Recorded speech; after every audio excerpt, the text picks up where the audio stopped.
श्री कृष्ण नमो नमः। नारायणाय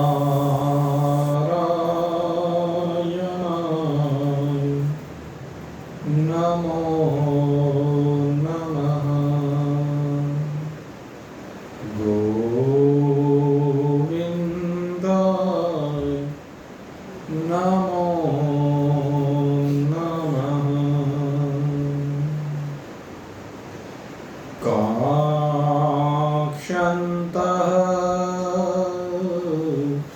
कर्मणामसिद्धिं यजन्त इह देवताः क्षिप्रं हि मानुषलोके सिद्धिर्भवति कर्मजः।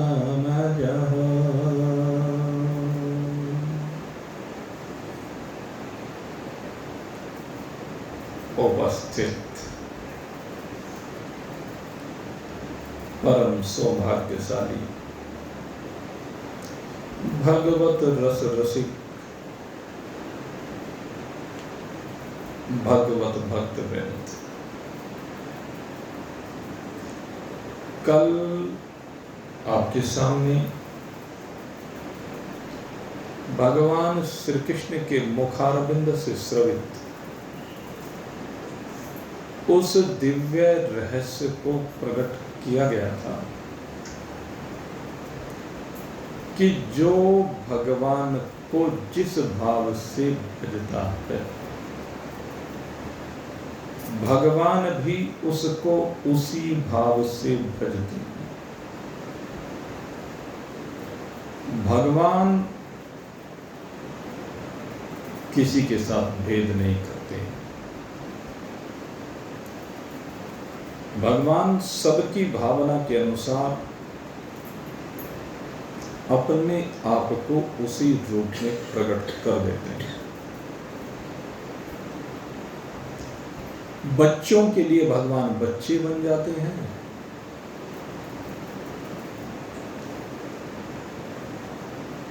प्रेमियों के लिए प्रेमी बन जाते हैं। जो जिस प्रकार से प्रेम के साथ, श्रद्धा के साथ, विश्वास के साथ भगवान के साथ जैसा रिश्ता जोड़ता है, भगवान उसके वैसे ही रिश्तेदार बन जाते हैं।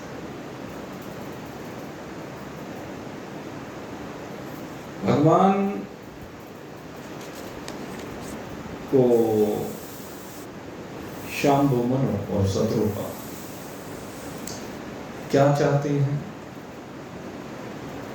कि भगवान हमारे पुत्र बन जाए, तो भगवान पुत्र बन गए उनके। सारा जगत ही जिसकी संतान है वो उनके पुत्र बनकर आ जाते हैं। किसी ने चाहा कि हमारे पति बन जाए, तो भगवान पति बनकर के आ गए, उनको पत्नी रूप में स्वीकार कर लिया। किसी ने चाहा कि भगवान मेरे भाई बनकर आ जाए, जिस बहन ने ऐसा चाहा भगवान उसके भाई बनकर आ गए। सुभद्रा जी के भाई ने चाहा कि मेरे भाई बनकर आ जाएं, तो बलदाऊ के भैया बनकर आ गए। लक्ष्मण भरत शत्रुघ्न के भैया बनकर आ गए।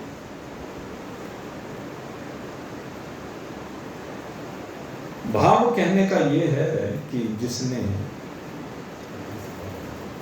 जो चाहा, ग्वाल बालों ने चाहा कि हमारे साथ खेलने लगे तो खेलने लगे, ग्वाल बालों ने चाहा कि हमारे रक्षक बन जाए तो रक्षक बन गए। जिसने जो भी चाहा, कहते बात भाव की है। भगवान भाव के भूखे हैं। भाव का भूखा होना, भाव ही एक सार है। भाव से मुझको भजे तो भव से बेड़ा पार। भाई बना के भज लिया तो भाई को पार उतार दिया, बेटा बन के बाप मां दोनों को पार उतार दिया, पति बन के पत्नियों को पार उतार दिया,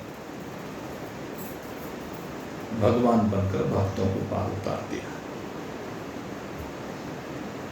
भाव का सारा खेल है। कहते हैं भगवान तो नास्तिक के ऊपर भी कृपा कर देते, फिर आस्तिक की तो बात ही क्या कहना। जो नास्तिक हैं, जो भगवान को नहीं मानते हैं, भगवान की कृपा तो उन पर भी होती है। रावण के ऊपर भी हुई, कंस के ऊपर भी हुई, शिशुपाल दंतवक्र के ऊपर भी हुई। जिनका कोई भाव नहीं था, हिरण्यकशिपु, हिरण्याक्ष, भाव तो था उनका, लेकिन द्वेष का भाव था, शत्रुता का भाव था। वो भगवान को भगवान नहीं मानते थे, अपना शत्रु मानते थे। तो भगवान ने कहा कोई बात नहीं। तो इसीलिए कहते हैं कि जब नास्तिक से नास्तिक प्राणी को भी भगवान पार उतार देते हैं, तो फिर अगर कोई प्रेम और श्रद्धा के साथ भगवान को भजता है तो उसका तो कहना ही क्या है। उसके ऊपर भगवान की कृपा होती है, वो भगवान के स्नेह को प्राप्त होता है। ये भगवान की विशेषता है। इसलिए कहते हैं भगवान को भजो। अब ये मंत्र इस ओर इशारा कर रहा है कि हम भगवान को ही क्यों भजें। अब जो मंत्र है ये भगवान की वाणी है, क्योंकि संसार आज भगवान को छोड़ करके न जाने किस किस को भजने लगा। संसार के क्या क्या भाव हो गए हैं। भगवान की जगह पर जो कुछ महान पुरुष हुए, उनको ही भगवान मान करके भजने लगे। और मैं तो एक बात कहता हूं, भाई महान पुरुषों को महान पुरुष रहने दो, भगवान ना बनाओ। उनकी महत्ता इस बात में है कि वो इतने महान हुए कि उन्होंने भगवान को भजा और उन्हें भगवान मिल गए। उनके इस गुण को धारण करो, उन्हें भगवान मत बनाओ। आज ये हमारे इस हिंदू समाज की कह लीजिए एक बड़ी विडंबना है इसमें कि हम लोग जातियों में बट गए। ये बहुत बड़ी विडंबना है। और जातियों में बट करके भगवान ने जिस जिस जाति में अवतार लिया या जिस जिस जाति में उनके भक्त हुए, सबने अपनी जाति वालों को उठा करके उसे भगवान बना दिया। मेरे सामने भी अभी गत वर्ष की बात है, वो महाराजा अग्रसेन जी की शोभा यात्रा निकालनी थी, तो मेरे पास कुछ लोग आए और उन्होंने कहा भाई हम शोभा यात्रा निकालना चाहते हैं। मैंने कहा भाई बड़ी अच्छी बात है, महान पुरुषों का स्मरण किया जाना चाहिए। इस बहाने से स्मरण हो जाता है, जागृति हो जाती है, उनके कर्मों की जागृति हो जाती है, उन्होंने किस प्रकार से भगवान की भक्ति करके भगवान को प्राप्त किया, इस बात का पता चल जाता है। ऐसे कार्यक्रम जरूर होने चाहिए कि किस प्रकार से महान पुरुषों ने भगवान को प्राप्त किया।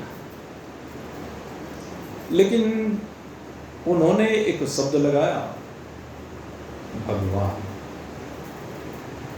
पहले महाराजा अग्रसेन लगाया करते थे, अब लगा दिया भगवान अग्रसेन। मैंने कहा भाई वैसे तो भाई सब अपनी मर्जी के मालिक हैं, मैं कहने वाला होता कौन हूं, लेकिन फिर भी मेरा एक भाव है, आप महाराजा अग्रसेन जी को महाराजा अग्रसेन रहने दो। महाराजा अग्रसेन जी को भगवान ने स्वयं अपना आशीर्वाद दिया। महाभारत के युद्ध में पांडव पक्ष की ओर से वो लड़े, 18 दिन तक उन्होंने युद्ध किया, उनके पिता वीरगति को प्राप्त हो गए। तो स्वयं धर्मराज युधिष्ठिर ने पहले उनको उपदेश दिया जब वो शोक संतप्त हुए, और जब उनको उपदेश देने से भी उनका शोक दूर नहीं हुआ तो स्वयं भगवान श्री कृष्ण ने उनको उपदेश दिया, और उस उपदेश के द्वारा महाराजा अग्रसेन जी का शोक दूर हुआ। और न केवल शोक दूर हुआ, वहीं पर भगवान श्री कृष्ण ने उनको उपदेश दिया कि मैं अपनी अर्धांगिनी शक्ति को तुम्हारी कुलदेवी बना देता हूँ, और मेरी अर्धांगिनी शक्ति सदा तुम्हारे ऊपर अपनी कृपा करती रहेगी, तुम्हारे वंश के ऊपर सदा मेरी कृपा विराजित रहेगी, तुम कुल देवी के रूप में माँ लक्ष्मी की सेवा करना। तो महाराजा अग्रसेन जी ने जीवन पर्यंत माँ लक्ष्मी की पूजा की, लेकिन नारायण के साथ की। सबसे बड़ी बात क्या, उन्होंने भगवान नारायण के साथ सेवा की, तो वो भगवान के परम भक्त हुए। बाद में उन्होंने भागवत कथाओं का बहुत प्रचार प्रसार किया। गांव गांव में जाकर जब बुढ़ापे की अवस्था आई तो महाराजा अग्रसेन जी ने गांव गांव में जाकर भगवान की कथाएं की, श्रीमद् भागवत कथा की, स्वयं जाकर के। महर्षि गर्ग ने उनको आदेश दिया, जब बच्चों को राज्यकाज सौंप दिया तो उसके बाद महर्षि गर्ग जो उनके कुल पुरोहित हैं, जिनके निर्देशन में उन्होंने सब कुछ किया, उन्होंने आज्ञा दी कि अब तुम जाओ गांव गांव में भगवान की कथा को करो। तो उन्होंने गांव गांव में जाकर श्रीमद् भागवत की कथाएं की। तो वो भगवान के भक्त हैं, उनको भगवान मत बनाइए। हमें अच्छा लगता है भक्त बनना। प्रहलाद की विशेषता भक्त बनने में है, ध्रुव की विशेषता भक्त बनने में है, भगवान बनने में नहीं है। चिंतन कर, आज हमारी विभिन्न प्रकार जितनी भी जातियां हैं, वैसे तो पहले जातियां कर्म के आधार पर हुआ करती थी। कर्म की वजह से जाति कह देते कोई फलाने की ये जाति है, लोहे का काम करने वाला लोहार है, कुंभ का काम करने वाला कुम्हार है, सोने का काम करने वाला सोनार है, व्यापार करने वाला वणिक है, इस तरह से कहा जाता था। ब्रह्म ज्ञान देने वाला ब्राह्मण है, इन भुजाओं के द्वारा क्षेत्र की रक्षा करने वाला क्षत्रिय है। इस प्रकार से परिभाषा हुआ करती थी। वस्तुतः जाति नाम की कोई चीज नहीं थी पहले, लेकिन फिर धीरे धीरे इसी से जातियां बनती चली गई। चलो मैं कहता हूँ जो बन गई व्यवस्था बन गई, लेकिन ये जो जातियों की व्यवस्था है ये विवाह शादी के लिए है। भाई कहीं आपको विवाह शादी रिश्ते नाते करने हैं तो अपने समकक्ष व्यक्ति को देखा जाता। अपनी जाति का मतलब जैसा काम हमारा है वैसा ही काम दूसरे का है, तो दोनों के बीच में अच्छा सामंजस्य स्थापित हो जाएगा, इसलिए समान वर्ण के लोग देखे जाते हैं। तो जाति देखने का विषय यहाँ है, अन्यत्र जातियों में हम क्यों बट रहे हैं? इन हिंदुओं में सबसे बड़ी समस्या ये कि जातियों में ऐसे बट गए, अपनी अपनी जाति के महापुरुषों को भगवान बना करके खड़ा कर दिया और दूसरी जाति वालों से विद्वेष की भावना पैदा कर दी। ये चिंतन करने का विषय है। भगवान इसी के ऊपर चिंतन दे रहे हैं अब हमें कि हम उन महान पुरुषों को महान पुरुष बना करके रखे, उन्हें भगवान ना बनाए। और तो और आज तो मुझे कहना नहीं चाहिए, लेकिन क्या करें, समाज की परिस्थिति को देखते हुए कहना पड़ रहा है, क्योंकि भगवान ने कहा इसलिए कहना पड़ रहा है। आज राजनेताओं को भगवान बना के खड़ा करने लगे। जो नेता लोग हैं, जो राजकाज का कार्य करते हैं, वे कहेंगे भगवान भाई, वे कहेंगे महान पुरुष भाई। वे महान पुरुष नहीं, वे राजनीतिज्ञ हैं। ठीक है, उन राजनीतिज्ञों को राजनीतिज्ञ रहने दो, उनको भगवान मत बनाएंगे। महान पुरुष पूजनीय है, उनका आचरण हमारे लिए अनुकरणीय है, लेकिन अगर भगवान की बात आती है तो भगवान तो केवल और केवल भगवान श्री हरि नारायण और उनके 24 अवतार, भगवान भोलेनाथ और उनके अवतार, माँ भगवती और उनके अवतार, सूर्य नारायण और गणपति बाबा, केवल ये भगवान है। हमारी सनातन हिंदू परंपरा में वैष्णवों में तो केवल भगवान विष्णु भगवान हैं, उनके अवतार भगवान हैं।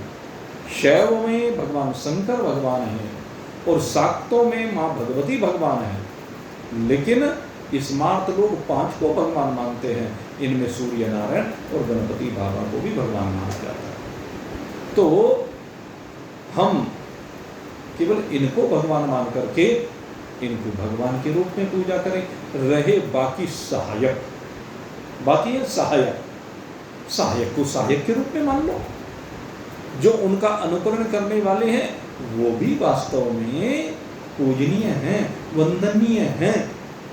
जितने भी संसार में महान पुरुष हैं उनकी जाति मान दे, उनमें केवल भगवान की भक्ति देखो, उनके अंदर की छिपे हुए वैराग्य को देखो, उनके उस दिव्य ज्ञान को देखो जो सबके लिए प्रेरणा का स्रोत बनता है, जो सबके लिए भगवान के रास्ते खोलता है।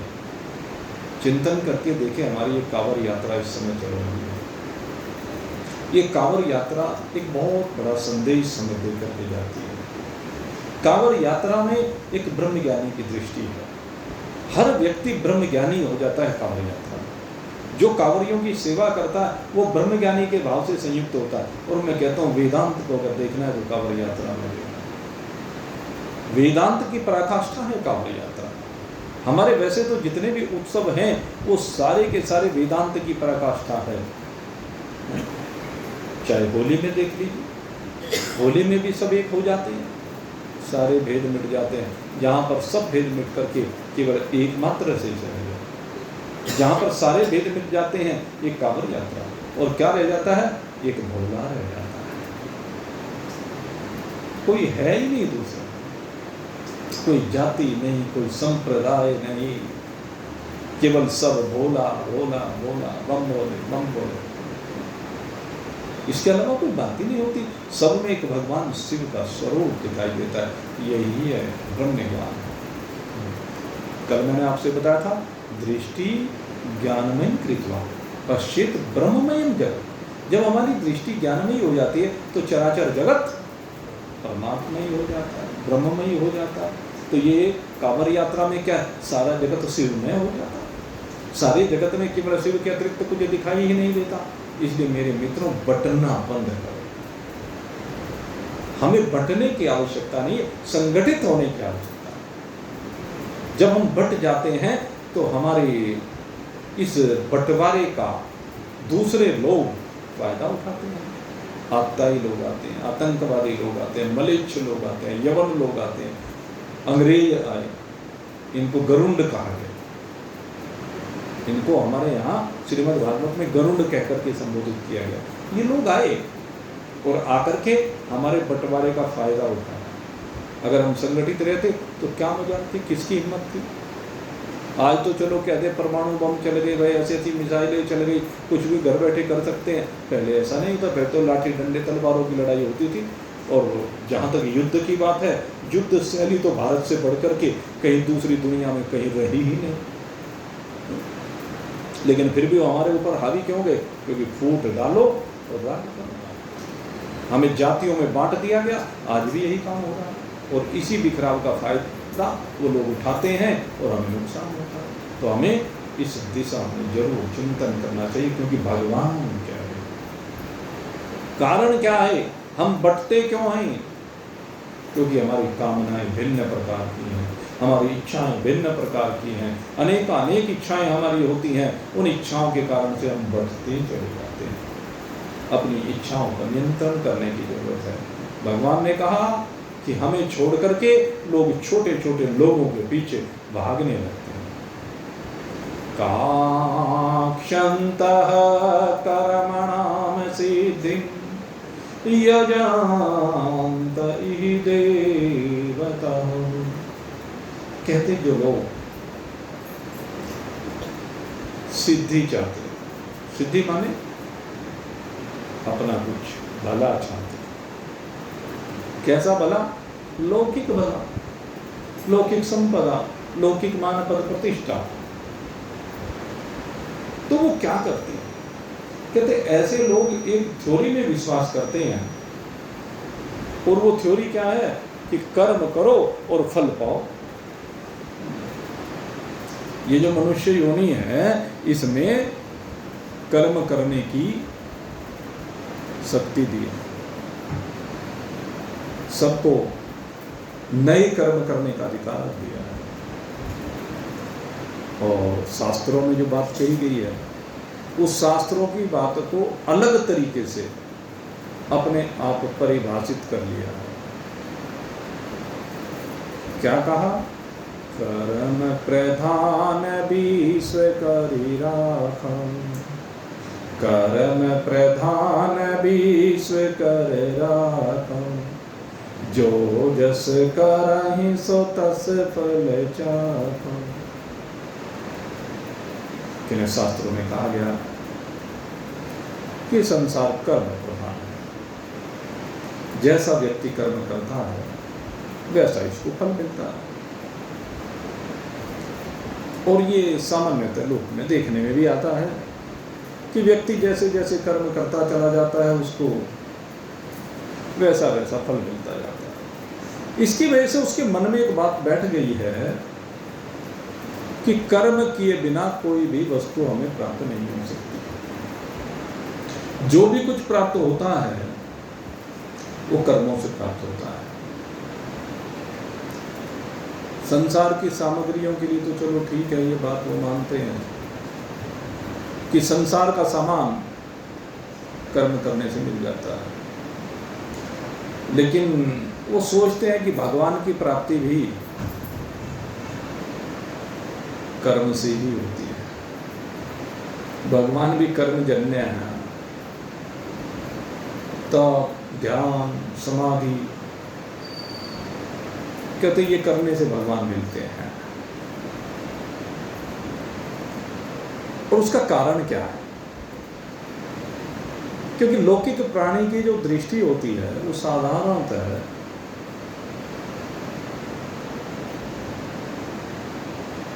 न जाने किस किस पदार्थ की कामना की होती है। वो भगवान को भी एक वस्तु मान लेते हैं। कहते जैसे संसार की वस्तुएं मिलती हैं ऐसे ही भगवान भी मिल जाएंगे। वही भूल जाते हैं कि जो सांसारिक वस्तुएं हैं वो नाशवान है। सांसारिक वस्तुएं एक स्थान पर है, दूसरे स्थान पर नहीं है। सांसारिक वस्तुएं अनित्य हैं, परिवर्तनशील हैं, क्षणभंगुर हैं। उनको प्राप्त करने के लिए भगवान ने शरीर दिया है, मन दिया है, वाणी दी है। इन तीनों का उपयोग करके वो वस्तुएं संसार में इस शरीर के निर्वाह के लिए आवश्यक वस्तुएं कह लीजिए, ये प्राणी प्राप्त कर लेता है। लेकिन वो भूल जाते हैं कि कर्म से ये अनित्य वस्तु तो प्राप्त हो सकती है, लेकिन परमात्मा तो नित्य है। परमात्मा अपरिवर्तनशील है, ये परिवर्तनशील है, लेकिन परमात्मा अपरिवर्तनशील है। कर्मों से वो चीज मिल सकती है जो हमारे पास नहीं है, जो हमसे वस्तु दूर है। वो वस्तु जो हमारे लिए अप्राप्य है, वो कर्म करने से, प्रयास करने से, मेहनत करने से मिल जाती है। लेकिन कहते हैं भगवान हमारे से कभी दूर हैं ही नहीं। भगवान कभी हमारे से दूर हैं ही नहीं। भगवान कभी अप्राप्त है ही नहीं। भगवान तो सबके हृदय में बैठा हुआ है। बस ढूंढने की बात है, हम ढूंढ नहीं पाते हैं। और ना ढूंढने का कारण है ये माया की चकाचौंध। इस माया ने हमें लूट लिया है, लूट। इस माया ने हमारे तन को भी लूट लिया, मन को भी लूट लिया, धन को भी लूट लिया। इस माया का ऐसा पर्दा पड़ा कि काम, क्रोध, मद, लोभ, मोह इनके अधीन हो गए हैं, जो कि हमारा स्वभाव नहीं है। ये मुझ आत्मा का स्वभाव नहीं है। कामी, क्रोधी, लोभी, मोही, अहंकारी, रागी, द्वेषी, ईर्ष्या करने वाला, 100 तरह की ईगो,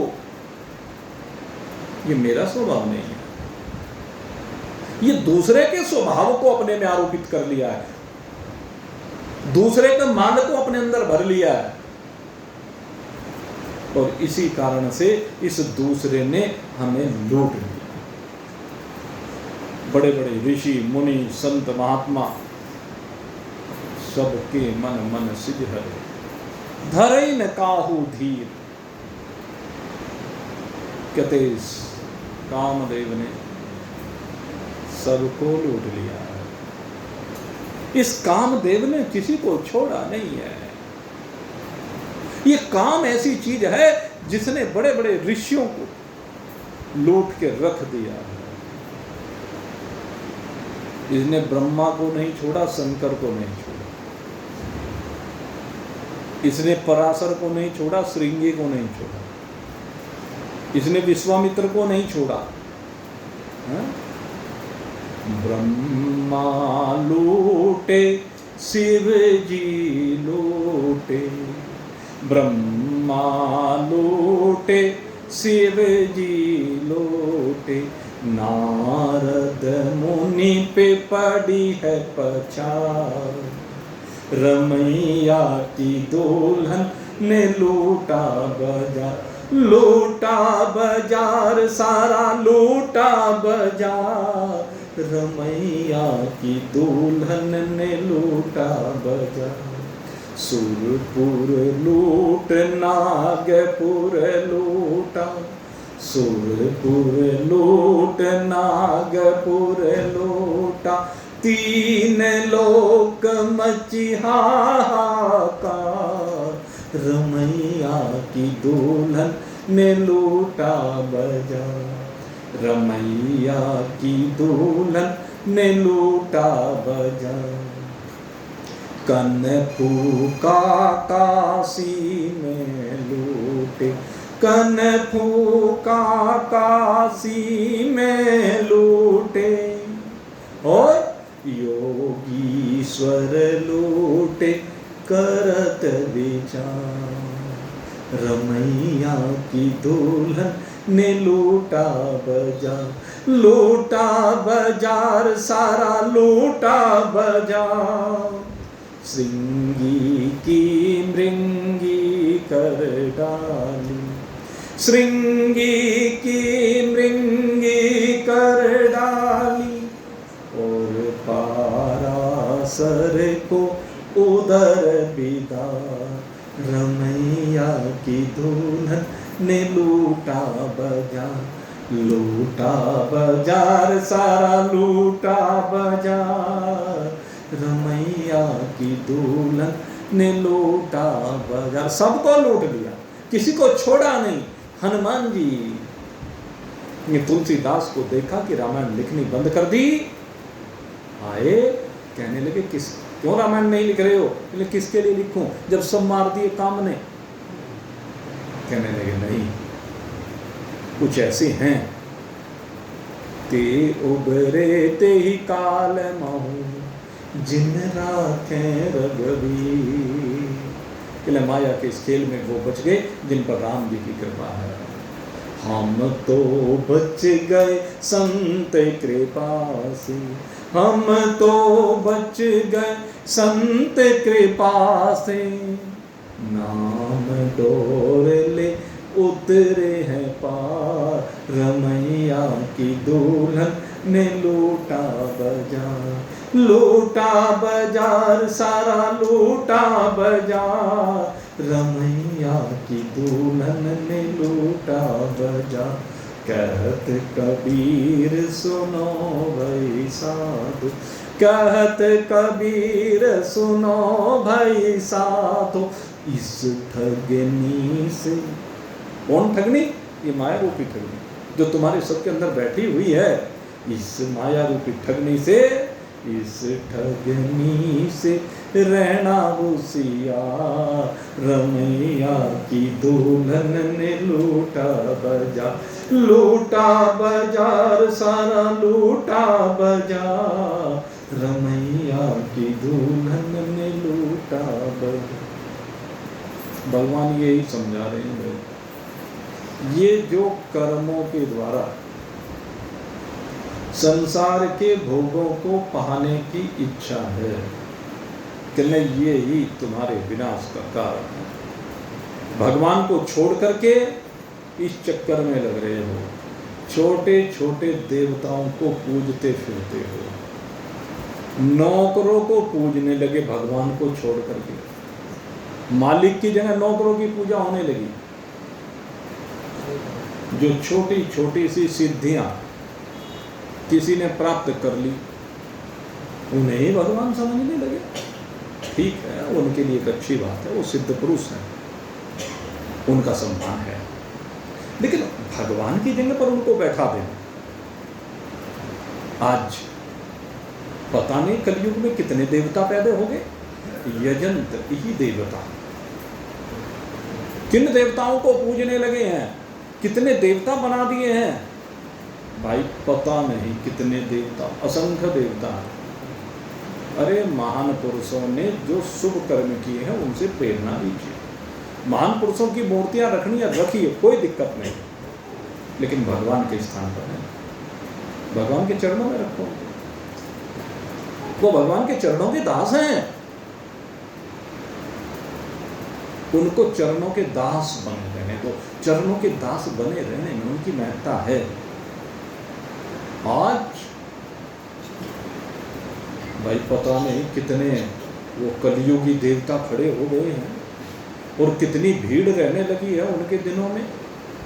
जिस दिन उनका कोई सा विशेष विषय होता, बसों की लाइन लगने लगी, तो वहाँ पैर रखने की जगह नहीं मिलती। लोग जा जाके भंडारे करते हैं।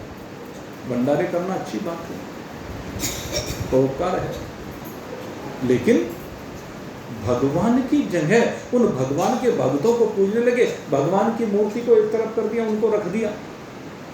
ये कलियुग की विशेषता है। इस कलिकाल में जो ये हो रहा है, भगवान ने गीता जी में पहले कह दिया, कर्मणा काक्षन्तः कर्मणां सिद्धिं यजन्त इहि देवता क्षिप्रं हि मानुषलोके सिद्धिर्भवति कर्मजः। क्योंकि उन्हें क्या लगता है, सामान्यतः आदमी क्या चाहता है, कहने के घर में संतान हो जाए, और क्या चाहता है, कहने लगे घर में धन दौलत आ जाए, आरोग्य आ जाए, और जल्दी चाहता। तो ये जो छोटे छोटे से देवता होते हैं, इनका पूजन करने से, इन छोटे छोटे देवों को रिझाने से ये जल्दी प्रसन्न हो जाते हैं।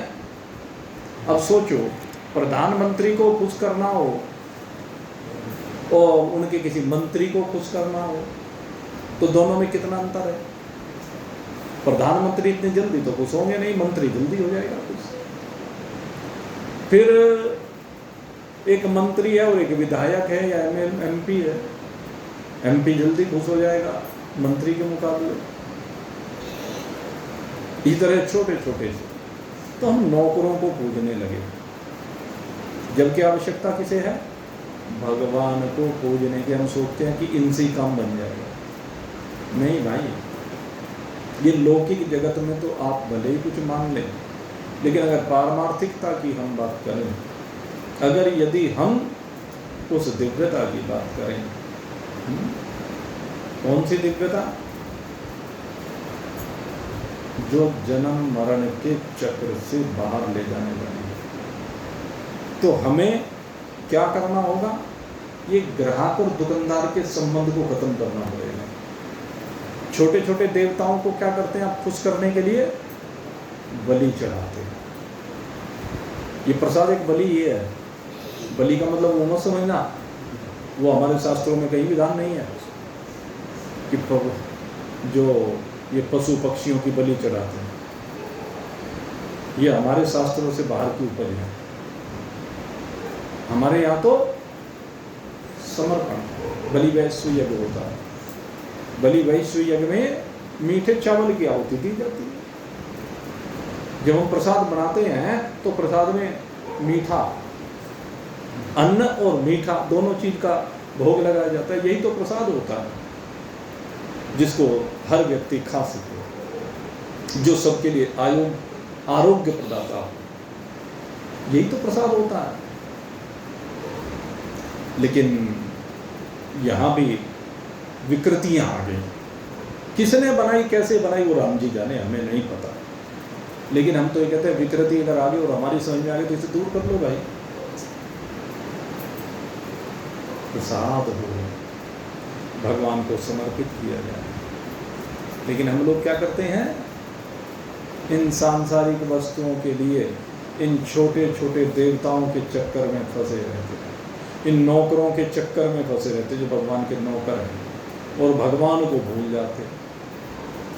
भगवान कहते हैं भाई ठीक है, इनका मान सम्मान तो जरूर करो, लेकिन इनके मान सम्मान के चक्कर में परम सत्ता को मत भूलो। जो वास्तविक सत्ता है उसे मत बोलो। और नहीं तो तुम जानते हो भाई, दुकानदार और ग्राहक का नाता तो क्या है, ग्राहक पैसा देगा तब दुकानदार माल देगा। यही तो नियम होता है। अगर यदि ग्राहक पैसा ना दे तो दुकानदार माल देगा क्या। ये जो देवता हैं, ये छोटे छोटे जो देवता हैं, ये तो भाई दुकानदार हैं, व्यापारी हैं। इन्हें तुम बलि दोगे, भोग लगाओगे, इनके निमित्त कुछ करोगे तो बदले में तुम्हें देंगे। ये तो दुकानदार और ग्राहक का नाता हो। लेकिन कहते हैं एक नाता होता है बाप और बेटे का। बाप और बेटे का नाता भिन्न प्रकार का होता है। ग्राहक और दुकानदार के नाते में अलग बात है, और पिता और बेटे के नाते में अलग बात है। दुकान से सामान लेने के पैसा देना पड़ेगा ग्राहक को, लेकिन अगर यदि पिता से कुछ लेना है तो क्या बेटे को, पिता को कुछ देना पड़ेगा। पिता तो बेटे को अपना सर्वस्व दे देते हैं बगैर कुछ कहे सुने। और एक बात और कही, अगर यदि आप दुकानदार के पास जाते हैं और ऐसी चीज मांगते हैं जो आपके लिए हितकारी नहीं है, तो दुकानदार तो आपको वो भी दे देगा। दुकानदार से आप जाकर के गोलियां मांगो तो गोली भी मिल जाएगी, चाकू मांगो तो चाकू भी मिल जाएगा, बंदूक मांगोगे तो बंदूक मिल जाएगी, जहर मांगो तो जहर भी मिल जाएगा। जहर की तो दुकानें खुली हुई है। शराब की दुकान पर जाओगे तो शराब मिल जाएगी, नशे वाले पदार्थों की दुकान पर जाओगे नशे वाले पदार्थ मिल जाएंगे, ये गुटके मिल जाएंगे, पुड़ियां मिल जाएंगी, घर घर में बिक रही हैं। तो ये जहर, अगर आपकी जेब में पैसा है तो ये जहर दुकानदार आपको एकदम दे देगा। लेकिन अगर यदि यही जहर एक बेटा अपने पिता से मांगे तो पिता देगा क्या। चिंतन करें। पिता उस जहर को बेटे को नहीं देगा। अगर बेटा पैसे लिए हुए भी है तो उसके हाथ से उन पैसों को छीन ले और दो मुंह पे लगाए, क्योंकि वो जानता है कि इसको वो वस्तु देनी है जिससे इसका हित हो, जिससे इसका लाभ हो, जिससे इसका जीवन सम। कभी भी कोई पिता अपने बच्चे के जीवन को विनाश के ओर नहीं धकेलेगा, उसे नरकों की ओर लेकर के नहीं जाएगा। वो उसके लिए जो हितकारी होगा वो बात करेगा। एक गुरु अपने शिष्य के लिए वो बात करेगा जो उसके लिए हितकारी होगा। कई बार गुरुओं की बातों का भी कई लोग ये सोचते हैं कि ये हमें क्या कह दिया। भाई गुरु जी ने तो सही कहा, तू चाहे गलत समझ।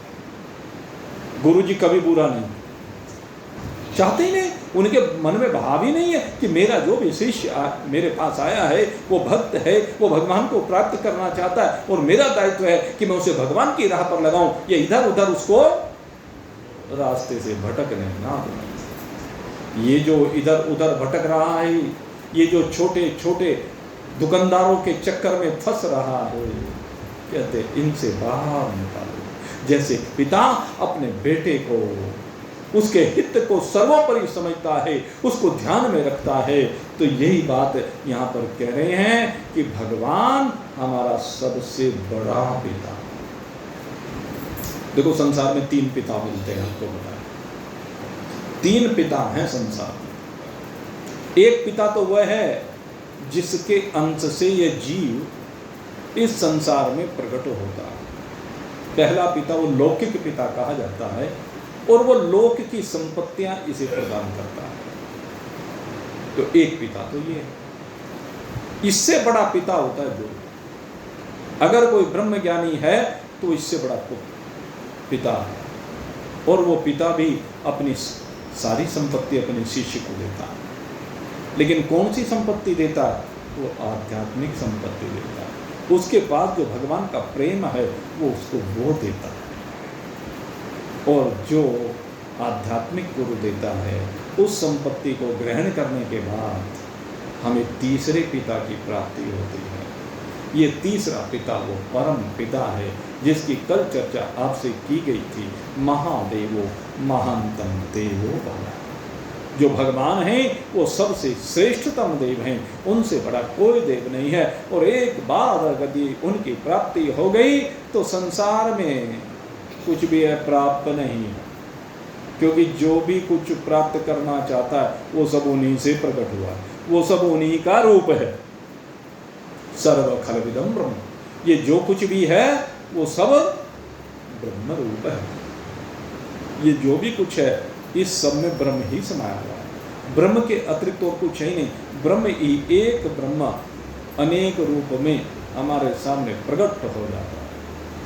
और ये आध्यात्मिक गुरु की प्रेरणा से, आध्यात्मिक गुरु की कृपा से, आध्यात्मिक गुरु के दिशा निर्देशन से, उनकी प्रेरणा से इस दिव्य, जिसे मैं कह रहा था कुछ लोग इसे वस्तु कहते हैं, वस्तु नहीं, ये सर्वव्यापक अनंत तत्व है, असीम तत्व है, अपार अखंड अनामय तत्व है, निरवय तत्व है, अखंड तत्व है, जो हम सबकी एक वास्तविकता है। ये सनातन तत्व जो सत चित्त आनंद है। और ये तत्व ये उस अपने और बढ़ते हुए उस अपने भक्त को अपनी दौड़ में उठा करके उसके हित अहित को ध्यान में रखते हुए उसे मनोवांछित क्या है हर जीव के लिए? कहते हैं परम सुख। कहते हैं उस परम सुख को प्रदान करता है। वो परम सुख जो एक बार आने के बाद फिर जीवन से कभी जाता नहीं है। फिर उसके आने पर जीवन में दुख कभी प्रवेश करता नहीं है। ऐसा हमारा परम पिता परमात्मा अपने भक्तों को अपनी इच्छा से उस दिव्य सुख को प्रदान करता है। और उस सुख के पाते ही समस्त ममता, समस्त आसक्ति, समस्त कामनाएं निवृत्त हो जाती है। कोई कर्म नहीं रहता। जब कर्म नहीं रहता तो उसका फल नहीं रहता। फल के रूप में जो कर्म से जन्म मिलता है, जन्म से मृत्यु मिलती है, उन दोनों पर यह विजय प्राप्त कर जाता है। तो मेरे मित्रों, आप इसमें एक संशय और कर सकते हैं कि यदि आप कर्म से निवृत्ति की बात कर रहे हैं, फिर कर्मयोग क्या है? भाई कर्मयोग कर्मों में आसक्ति का त्याग है। कर्मयोग का अर्थ है कि जो भी शरीर से क्रियाएं हो रही हैं वो प्रकृति के गुण जब भूतों के साथ बरतते हैं तो क्रियाएं होती हैं। ये गुणों और भूतों की क्रियाएं हैं, ये तेरी क्रिया नहीं है। तो जो इनके साथ अपना पन जोड़ लेता है उसी से तू बंध जाता है। कर्मयोग कहता है तेरी नहीं है, तो तेरे में कर्म है ही नहीं। जब तेरे में कर्म नहीं तो तेरे में जन्म नहीं, जन्म नहीं तो मृत्यु नहीं, और मृत्यु नहीं तो दुख नहीं। तेरे में आनंद के अतिरिक्त और कुछ भी नहीं है। इसलिए इस कर्म योग को ठीक प्रकार से समझ। ये कर्म योग, ये भक्ति योग, ये ज्ञान योग, ये सब सदगुरु की प्रेरणा से जीवन जीने की कला तुझे सिखाते हैं। मेरे मित्रों, इस बात को समझिए और आनंद मनाइए। आप सभी के लिए बहुत बहुत शुभकामना करते हुए यहीं पर अब आज के सत्संग को विश्राम दे रहा हूँ। आप सभी अत्यधिक धन्यवाद के पात्र हैं। आज भी और कल भी 2 दिनों से लगातार वर्षा चल रही है, लेकिन उसके बावजूद आप सत्संग श्रवण करने के लिए आ रहे हैं। तो मैं भगवान से प्रार्थना करूंगा कि ये जो लौकिक अमृत वर्षा हो रही है, उस लौकिक अमृत वर्षा के साथ साथ इन भक्तों के ऊपर ये जो आध्यात्मिक अमृत वर्षा है, इसको कीजिए और इनको अमरता प्रदान कीजिए। आप सभी का बहुत बहुत धन्यवाद।